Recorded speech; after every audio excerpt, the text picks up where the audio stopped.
motherfucker!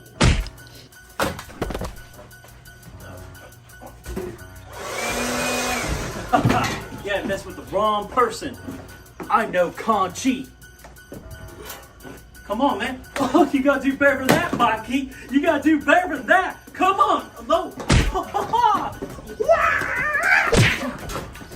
Yeah, you weren't expecting that. Yeah, you messed up today. You messed up today, Mikey. You messed up today. Happy Halloween, motherfucker.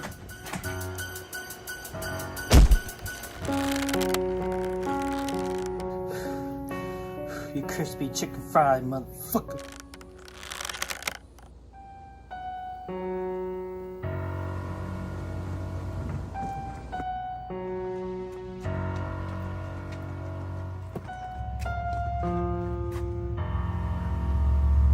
No!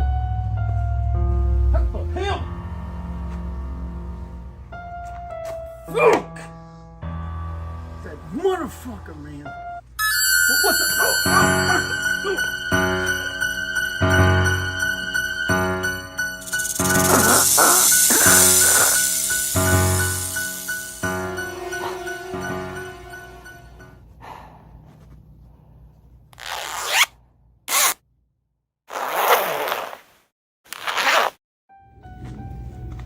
Oh, Michael, I've been looking for you.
What's going on, guys and gals, and welcome to Good Real Hunting. Re-up for the good reels so you don't have to. It's your boy Brad, the Brett Man's right over there. We're all the way up to week 8 in the HalloScream Review Series, baby. And today we're going to be reviewing Halloween Resurrection, man.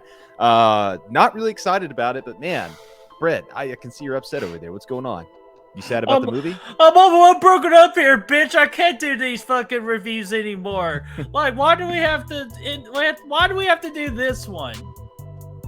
We just got to do it. We just got to get through it. We got to chum our way through it, man. Can we please do freaking Braden's fan film of the Haddonfield Nightmare? Because that is, to me, the proper sequel to freaking H2O, man. Instead of this piece of shit down here. I would actually rather do that. That would be nice.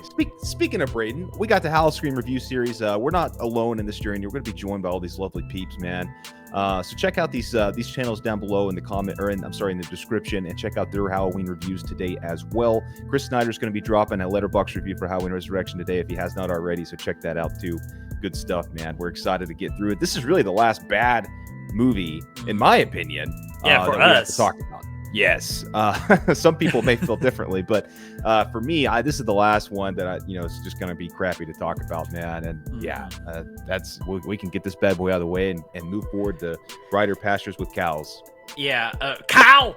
Oh man, but yeah, like I said earlier, our boy Braden, like I was doing the joke, but seriously, folks, if you have not seen the Haddonfield Nightmare, Braden's H2O sequel Halloween fan film, it is on YouTube right now. I'm even going to put a link for it in the description down below too, because again, in my opinion, it is the proper sequel versus this piece of shit down here. And Chad, I know you're watching, so I know we're going to be breaking your heart on this one, but without further ado, you want to look at the movie facts. Whip it up, Daddy. All right, here we go. Let me get a deep breath. You know what? I don't need a deep breath on this. If I lose my breath, this movie deserves it. So, Halloween Resurrection came out on July the 12th of 2002 with a 3.9 out of 10 on IMDb, 1.7 Jeez. out of 5 on Letterboxd, where most of the folks come in at 1 out of 5. Rotten Tomatoes, 12% by the critics, 25 by the audience. Again, do not let those freaking fresh and popcorn buckets fool you. These are rotten of the rotten in this entire franchise. But again, we love the Halloween franchise, so we decided to keep them up. But still, fuck this movie. The budget is $13 million, so domestic $30 million, and this is the first global Halloween movie. This one. This is the one you're going to go global with. But anyway, it's a global of 38 million. Director of Rick Rosenthal coming back. Which I got freaking questions to ask him. And the cast is Busta Rhymes, Bianca. Not even going to pronounce that last name. And for a split second, Jamie Lee Curtis. Now, don't forget about Tyra Banks in here too. She only has one good scene, but I'll talk about it later. So I actually, this fun fact, this is the first Halloween movie I ever saw in theaters. So I do have a little bit of nostalgia. Yeah, I mean, I do have a little bit of nostalgia for it. At the time, I was 12, 11 years old, something like that. I actually enjoyed it the first time because I mean, again, I was a kid. And coming off of, for many years, actually, I preferred this to the Thorn trilogy altogether. Just because, just because Jamie Lee came back, it was a sequel to H2O, which at the time I really enjoyed. And it created, it gave it some gravitas, I guess, for me, for Jamie Lee to come back. It felt more connected to the first movie. But over the years, obviously, my opinion of it has tanked. I was an 11-year-old. But I remember actually watching this movie a lot on VHS or DVD, I guess, once it came out because, I mean, just, I saw it in theaters and it was awesome for me. So pretty much you were saying you were insolent. Yes. Good call. But no, dude, all is forgiven. You're on the right side now, but I can understand the nostalgia of this movie where I would say most of our age group, like you said, had their first theater experience for Halloween with this movie. So I'm not going to harp on those people bad, but gosh almighty, if you like this movie after the fact, I got no words to tell you. But again, it's all opinion based. If you love this movie, if you're like the Chads in the world, you actually love this movie, do more for you and more power to you. I think it's really just Chad. I think Chad's the only Chad's one. just fucking spraying his own little cult right now. Oh my gosh. But anyways, let's go to our boy Michael Myers with the Myers card. We got our actors Brad Lorre and the freaking kid Michael just for like not that long at all. For Gary J. Clayton, we have 11 kills. How did Michael kill people in this movie? With a butcher knife, a tripod leg, metal pole, hands, and a cable noose. That's a good plethora of weaponry there, Michael. I like it. Well, and really, I don't think Brad Lorre did a horrible job. I mean, I think it was honestly a step up from Chris Durand in the last movie, I think. And the mask is slightly better too. Okay, okay, guys. There is some good into this, but we'll get to it in just a split second, man. So before we freaking get into it, if you are new to Good Will Hunting's version, I would say, of the HalloScream Review Series, here is what we're going to do. We're going to go this movie from chronological order, like from beginning to end. During that time, we'll say what we liked about some things, what we don't like about this thing. More importantly, what we don't like about it. We'll do our best to tell the story. And then at the end of it, we will say our WTF moment, our best kill, overall thoughts, and you'll see the Good Will Hunting movie rating clip. So without further ado, Brad, do you want to kick this off? I do, man. So this thing starts off with Laurie Strode, rather. Jamie Lee Curtis is back. She's back in business. Starts off, she's in a freaking mental asylum now. Wonder why? I don't know. After freaking chopping Michael's head off in the last movie, you'd think she'd be doing really good. Not so fast, my friend. We learned today that she actually chopped off the wrong motherfucker's head in Halloween H2O at the end.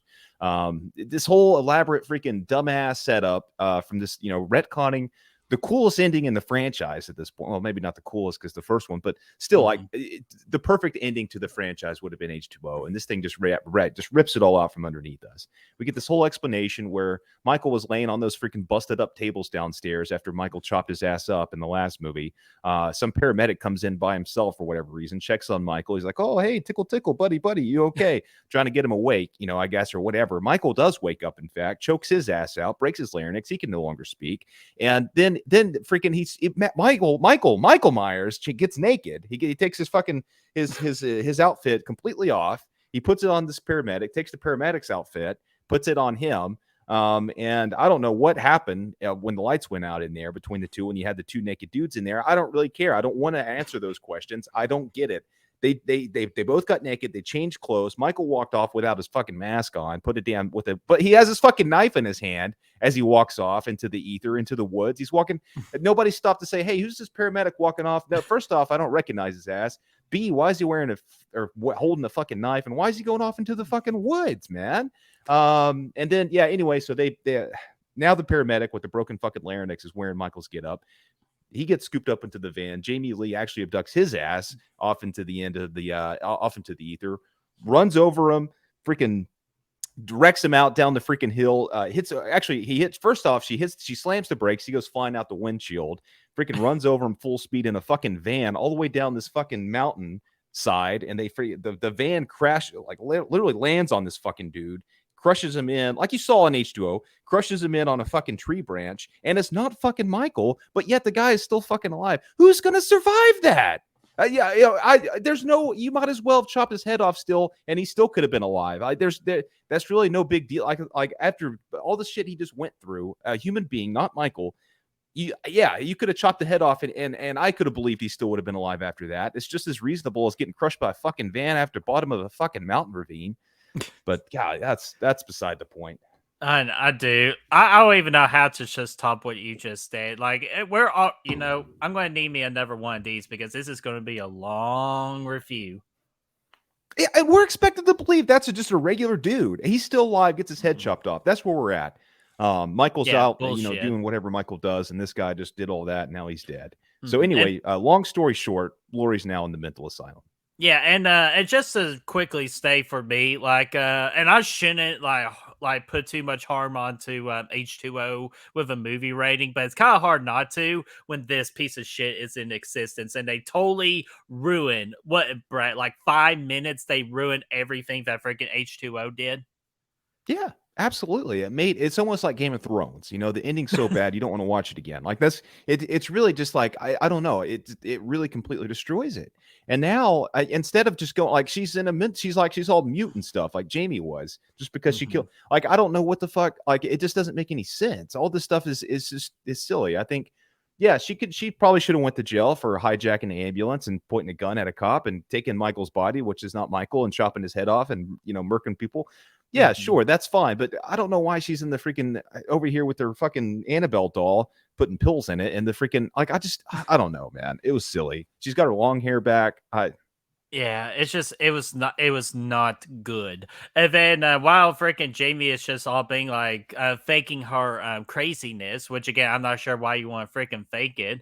I guess just like from the staff at this point. But anyways, we get Michael Myers freaking standing outside. First off, where did he get the new overalls? And second, where did he get the new mask? I guess he got like from Trick or Treat Studios or something. That's probably where he bought it. He's like, damn, I need to freaking make me an express order because I gotta freaking hunt down my sister one last time.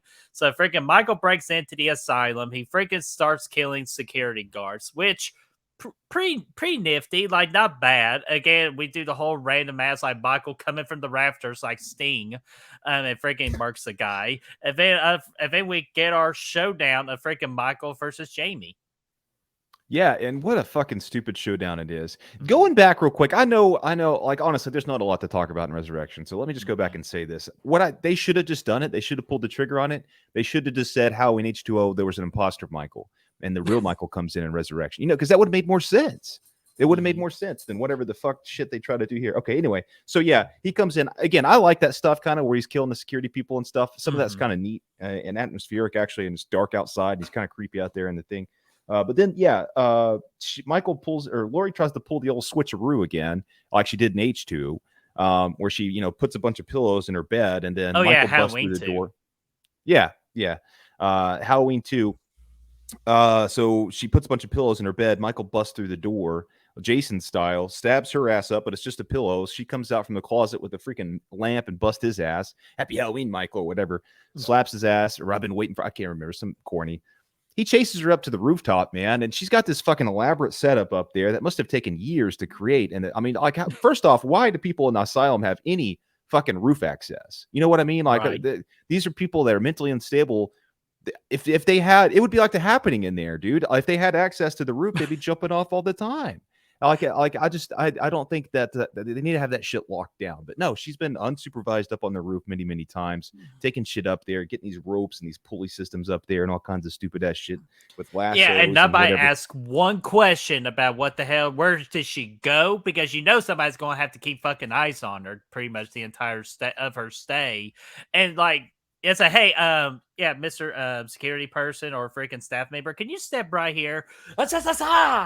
Like, she's got freaking tested on somebody. So like, dude, so many freaking loopholes in her whole little scenario trap. Yeah. And it works. That's the more surprising. This little freaking rinky-dink thing she's got set up there with these ropes and pull. It works. It's a trap. Michael steps in it. Trap He for gets looped dummies. upside. Yeah, he gets looped upside down, and he's just hanging out. Like, he's hanging out upside down. He's like, oh, hey, and then Lori falls for this stupid shit. Like, the dude's literally just chased you up to the roof. He's obviously trying to murk your ass. This isn't an imposter that was in a body bag. This is the real fucking Michael that just busted through here, killing people, chased you, bust your door in, tried to stab you. That's legit. You literally just saw him try to murder you, and then now he's following you, and now it's like, oh, I got to be sure it's you. What? No, it's not. It's going to be him. And then so basically, Michael lures her back over there, as his own version of the trap. He grabs her ass, pulls her down, stabs her in the back, and drops her off the roof. And they have a moment where they kiss. What the fuck? It's freaking redneck Halloween, man. And then yeah, I'll see you in hell. I'm like, which that's not a bad line, but it would have freaking worked better if they would have just done everything better. But with the whole trap and all that, I will say I appreciate Jamie or Lori pretty much double checking the double check. And pretty much at the point now, even if it's a never fake Michael, you've already killed somebody already. You're already locked up in an asylum. Like, what the hell are they going to do to you more? Like the freaking death penalty? And it doesn't matter because he literally just tried to murder you. He's still actively trying to murder you. You're good. You're set. You're fine. Yeah, it's not a problem. You don't. It doesn't matter if it's Michael or not. The dude literally just stabbed you. Tried to. And yeah, so whatever. Yeah. So yeah, that's it. But yeah, like just the whole thing with the whole like pretty much the Jamie Lee Curtis thing. She didn't want to do this fucking movie. Let's go ahead and just throw it out there. But it was part of our contract. She had to do this movie. She's like, okay, if we're gonna do this, would you just freaking write me off? And that's pretty much like what the whole beginning of her getting marked off.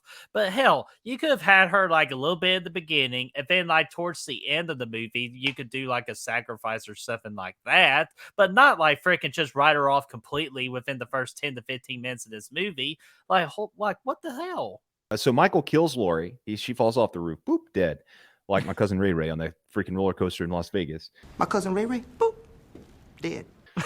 So they go out there, and he goes downstairs to the basement where there's this other creepy dude, this Dahmer wannabe with the clown mask on. He's down there like freaking, or Gacy, I should say, wannabe, down there with freaking, hanging out like whatever. Yeah, it's a stupid thing where Michael goes to him and hands him the knife and walks away. He's going down the hallway. The dude starts giving this recap of Michael's madness that he's had over the years, and he's talking about Halloween back in 1978. I'm pretty sure, I can't remember the number exactly, but I remember thinking, yeah, the freaking director of Halloween 2 couldn't even get the fucking kill count right from Halloween 2, because the dude's saying, oh yeah, Halloween, he killed 1978, he killed 6 people. Dude, no, he did not. He killed 5 on Halloween, 4 on Halloween alone, and then at the hospital the same night he killed like freaking 15 people. So yeah, I don't know. That was silly. You would think he would have known how many people he would have killed in that. Yeah, and plus, like, why would Michael hand his own knife freaking to him? Is that kind of like his like resignation? Like, yeah, I'm tired of doing evil shit, so here you go, buddy. You freaking take over now. I'm just going to freaking go home, retire, and live happily ever after, probably like staring at my sister's window. That's what he was planning on doing, I guess, because he does go home. This is when we get introduced to the new cast of people. Oh There's a God. Haddonfield University now. They're in college and stuff, like really just making the city feel bigger than it needs to feel. And then there's a new Doctor Mixture, even though we saw him get the actual Doctor Mixture get his freaking eyes gouged out with a fucking needle back in H2. So I Mhm. don't know what that's all about, but either way, the new cast comes in. The main girl was okay, but the rest of them really Oh blew. my god. No, Sarah sucked ass. Oh my gosh. I've never seen a worse final girl in my entire life.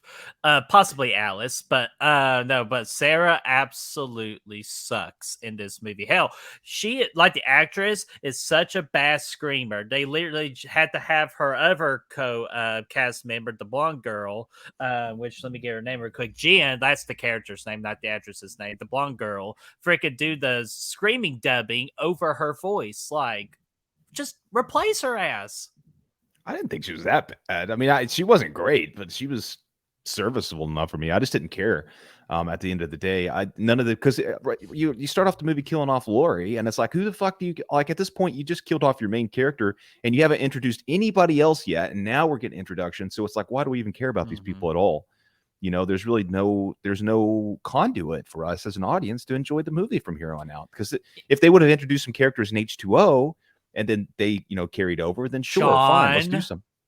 Yes, fucking A, yes. So again, thank you, Um, Brayden, for Haddonfield Nightmare for doing it correctly, unlike this, because we are stuck with all these freaking characters we don't talked about, and we haven't even talked about our freaking boy, pretty much the big standout in this movie.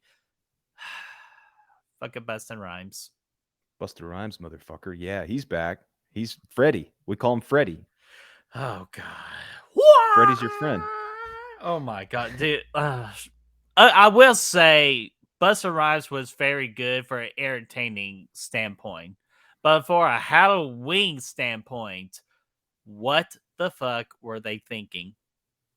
Dude, I don't know. Again, what in the hell? So he's part of this Dangertainment thing. They're setting up this whole big ordeal where people are going to go into the Myers house and just stay the night and see what happens. Essentially, kind of a cool concept. Kind of turning this house into a haunted house kind of vibe. I kind of like that. But all the characters come for this the new characters. They come for this little meet and greet and like, hey, here's your shit and how they use it and all this stuff. Same night.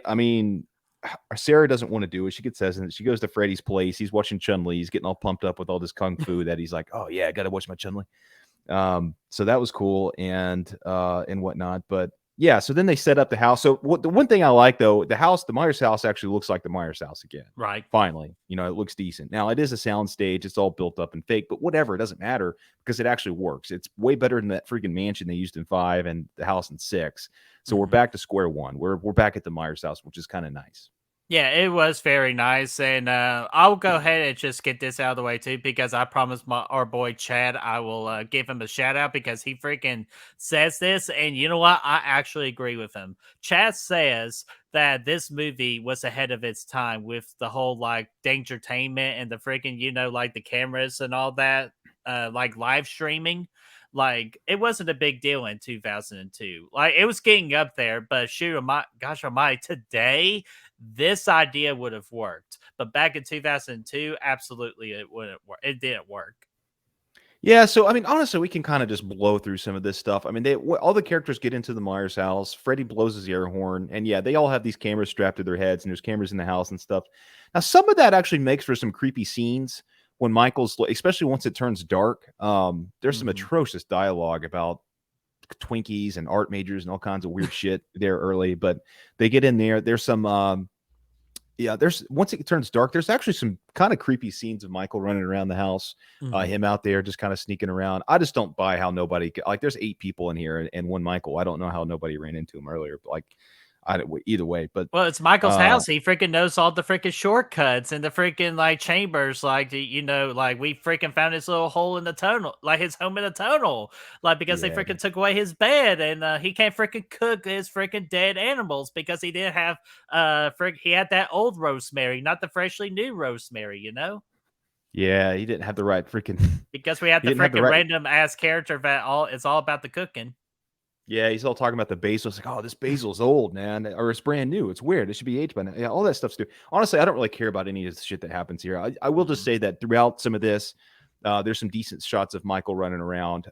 There's some snakes, or at least there's the sound effects of snakes throughout. Some rattling that keeps happening. I don't really understand that. Oh, and go back real quick right before Freddy blows the horn. We had like the one camera crew person setting up all the cameras, and we get that one awesome kill with the tripod.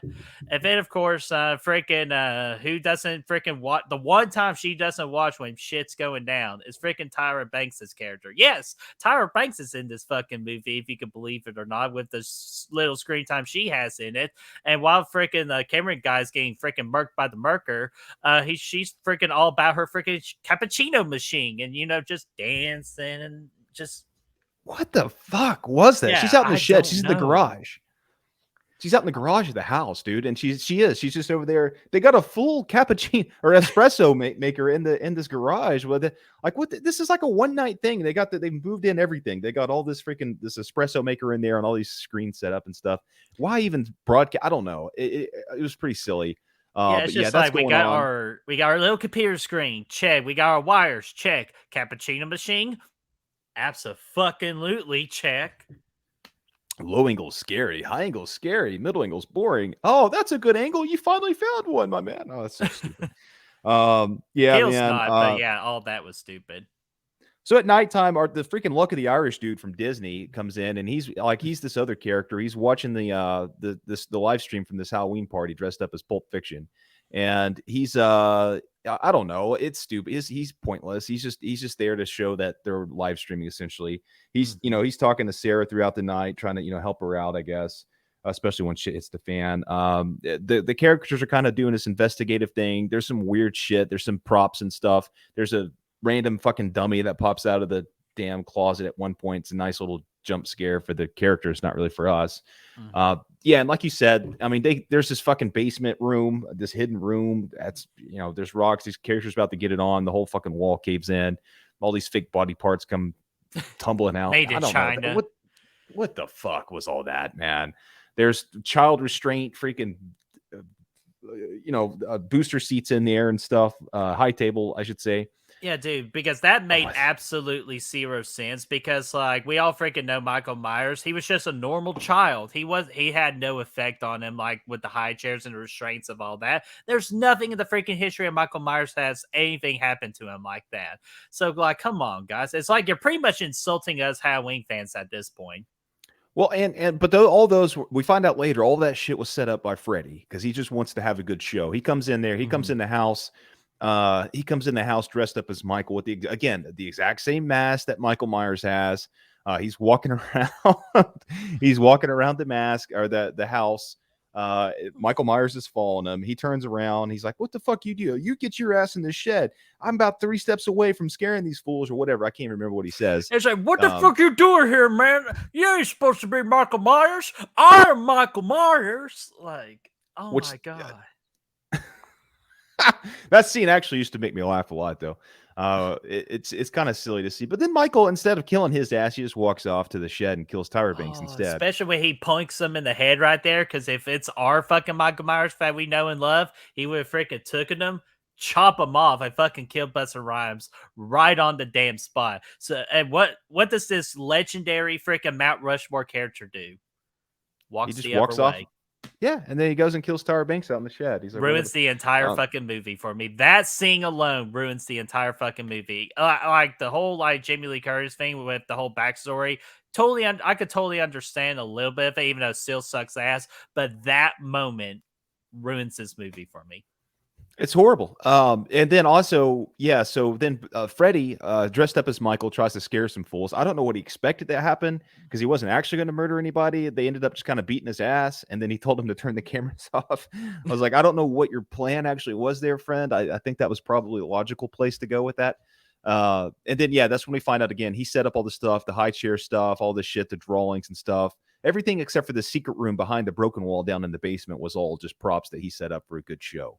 And downstairs in the basement, the characters had found some real, dead animals and shit like that Michael's been dealing with. He's got a bed set up, whole sewer system, fucking plethora thing that we're going to see come back in Halloween Ends, by the way. Yeah, I was about to say sewer system. That's Halloween Ends, baby. It's freaking connected. He's got this fucking tunnel system under the house too. Like, what the fuck? This is just a regular, and you got this whole freaking like legit like bricks and shit, brick walls and like gates and shit. This whole like it doesn't make any fucking sense at all. And Yeah, then we man. get freaking Jen's character. She gets freaking ahead of life, pretty much going downstairs at this point because Michael with a pretty unique kill of a head decapitation, her head rolling. And then they're probably like, wow, that looks like really good practical effects. They realize it's not practical effects. And then that's when shit starts hitting the fan. And freaking Busta Rhymes freaking decides to pull out his freaking kung fu skills he learned like about like freaking 12 hours ago. Yeah, watching Chung Li, and he beats Michael's ass, dude. He beats him right. He beats that ass right out the window, kicks him out, and then Michael gets freaking hung up by a cable wire, and then he's just hanging out again. And then he cuts himself loose after they get a text from Deckard saying he's still alive. I don't even think there was cameras on the inside. Yeah, and Busta Rhymes gets freaking stabbed right in the freaking chest area, same pretty much area as freaking Tina getting stabbed. And what? Like he's good to go.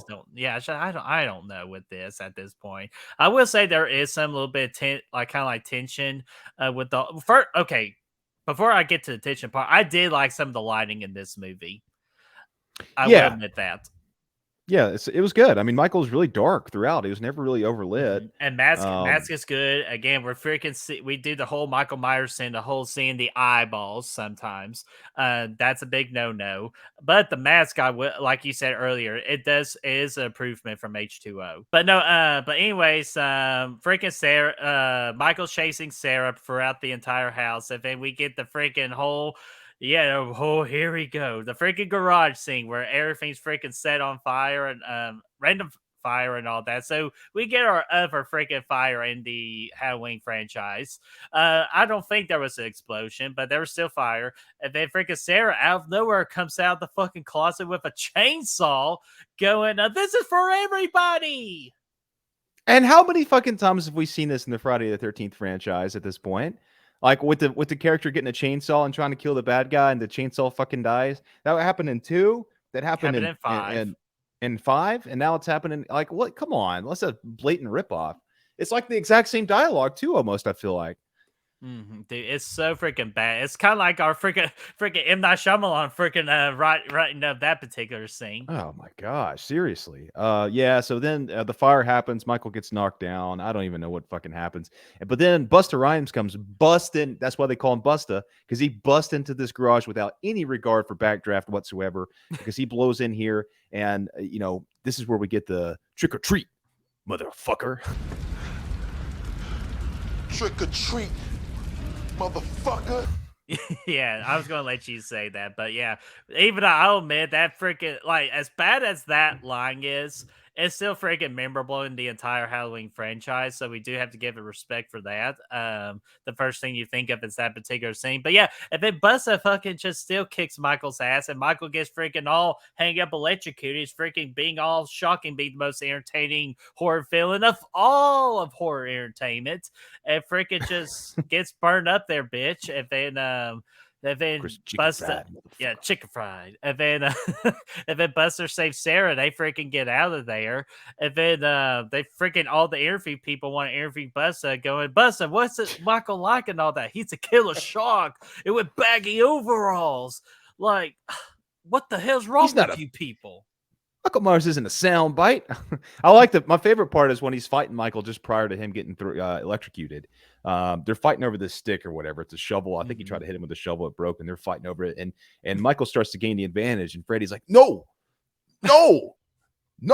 And he gets kicked back. Dude, the dude flies back like 15 yards, man. He looked like he just got freaking the Stone Cold Steve Austin kick, but it actually accelerated him backwards, like from it looked like he was playing Super Smash Bros. Or something. Like he sails back and hits the wall, and then and he gets trapped. But that happened just a minute ago. Now we're back to the reporters, and the Michael Myers ain't a soundbite. Oh my gosh! If they ask us, is this freaking Michael Myers? So freaking Sarah and freaking Freddy, Busta Rhymes go check the body, and it's like, oh, He's some chicken fried looking motherfucker. Oh, dude, And he's got the it's mask. just so bad. Oh, and then they roll his ass into the fucking coroner's office for an autopsy. Still has the fucking melted ass mask on his face, by the way. It's kind of all in there. It looks awful. I mean, when she unzips it, God, that was so stupid. You got a celebrity coming in. I need to get my pen for an autograph. And then anyway, she opens up the zipper. Michael's mask is all melted to his face, and he opens his eyes one last time before we roll credits. And that's the last time we got in that time frame. The end. And I understand we didn't go possibly as long as y'all want us to do, but guys, we're just at the end of the day. This movie is so freaking bad. There's some stuff I appreciate about the movie, sure, with like a little bit of an atmosphere, the lighting, Myers' better looking face. And I agree with you. The actor that plays Michael, he ain't bad, but he's not great either. He brings like nothing new to the Michael Myers character. And all the other characters sucks, with the exception of Buster. But like I said earlier, Busta is a good entertaining character, but he is not a good Halloween character. Yeah, I concur. He does a good job with. I mean, yeah, he's fun. He makes the movie a little bit more watchable just because he's entertaining. If he weren't in the movie, I know he gets a lot of crap and people make fun of the fact he's in there. But if he wasn't in there, I don't even know what this movie would have. Honestly, no interest at all. So there's that. I think, yeah. I mean, there are a couple bits. I think you're about to say a couple moments of tension towards the end when Michael's chasing Sarah around, and she's texting Deckard on the phone, and he's like telling him where Michael's at and stuff. That was kind of cool when she's trying to creep around and avoid his path, but it went on. It didn't last very long. Mm-mm. No, and it happens all of a sudden too because we're in the third act. They pretty much just rushed through the third act at that point. But yeah, if they would just took their time with it, I felt like it could very possibly work. And the thing I also said earlier about the whole ahead of its time that Chad always says, that is still actually true. Again, if this particular Halloween movie came out as a standard, if pretty much Halloween Resurrection came out today, it could have possibly worked better. Yeah, it has. I mean, it has a cool concept, for sure. I think you could do something cool with it, and I mean, honestly, it'd make for a pretty decent fan film. Like, honestly, if you had something like that, so the concept has potential, but it's just I don't know. I thought the execution was horrible. It really made me think that Rick Rosenthal had really not much to do with the actual Halloween 2. Yeah, I think it was more. It makes me feel like it was definitely more John Carpenter than they would have you think, but I don't know. Yeah, dude, and that's something we have yet to brought up in this is freaking Rick from Halloween 2, freaking as good as Halloween 2 is, and he does this? Like, Yeah. I would have to think it has to be a studio problem with that particular thing, because there's no chance in hell if Rick had his hands on this, he would have never created this. Yeah, unless Halloween 2 was all John Carpenter and they just slapped his name on it. Like, I know That's John true. Carpenter he went back and redid some scenes and he obviously wrote it, so he had that. But yeah, I don't know. Whatever. Yeah. This whole movie is just a big WTF. But speaking of WTF, so Brad, let's freaking do our WTF and best kill. WTF for me is going to be what I talked about earlier with Laurie Strode giving the double check on the Michael mask. I thought that was silly. I thought that didn't make any sense after been trying to get murdered for the last 5 minutes, and then you're going to be like, oh, let's see who's behind the mask. Nah, you can kill him and check it out later. We can confirm after the fact. Best kill is the decapitation from our girl at the top of the stairs. It was always just kind of funny. Yeah, Jen, seeing her head roll down the hill. She was ahead at this time. You know what I mean? Her head rolls down. And everybody's just kind of staring at it like, what the fuck? And yeah, that was cool. Yeah, that's a pretty good kill. That's always an entertaining kill and a good WTF. My WTF, it has to be freaking Sarah with the chainsaw going, this is for everybody. Like, who the fuck wrote that? Like, it's like, who freaking, like, in the freaking, like, writing meeting going, I got this excellent line for our freaking protagonist. And then they say it and they're like, that's going to work, my friend. Good job. Here's a freaking $25 gift card to Applebee's. Great work. But no, dude, that is freaking awful. And then, of course, for me, the best kill of the movie is the tripod kill with the whole camera person, because I thought that was very unique. Seeing two different perspectives of that kill, and then Tyra Banks going, "That's a perfect angle," and like I kind of chuckle with that. I thought that was pretty funny and amusing. So I go with the tripod kill, and that guy's name is Charlie. Yeah, good kill, Charlie. Yeah, or he got, but he got Charlie. But yeah, anyway, so Brad, overall thoughts and a movie rating. Again, earlier, a little nostalgia for being the first Halloween movie I ever saw in theaters. This is one I've rewatched the least out of the whole franchise, though. Halloween 5, as bad as it is, I still watch it almost every time I watch Halloween 4. I'll cap it off with 5, just to kind of keep things rolling. Usually at this point in the franchise, if I'm doing a full franchise watch, I'll just get to H2O and I won't bother with Resurrection. I don't like it. So for that reason, I mean, I'd give it like a just for the fact that it does still. I'd give it like a 1.5. Okay. 1.5. Okay. With me, kind of like with you, if I'm marathoning these, I'll have to watch Resurrection. But if I'm just doing like a H2O within Resurrection, I will not visit Resurrection.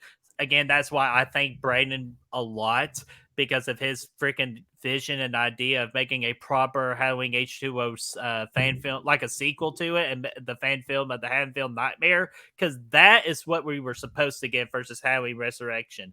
I honestly had no idea what they were doing with this movie from beginning to end with every freaking idea they throw at us.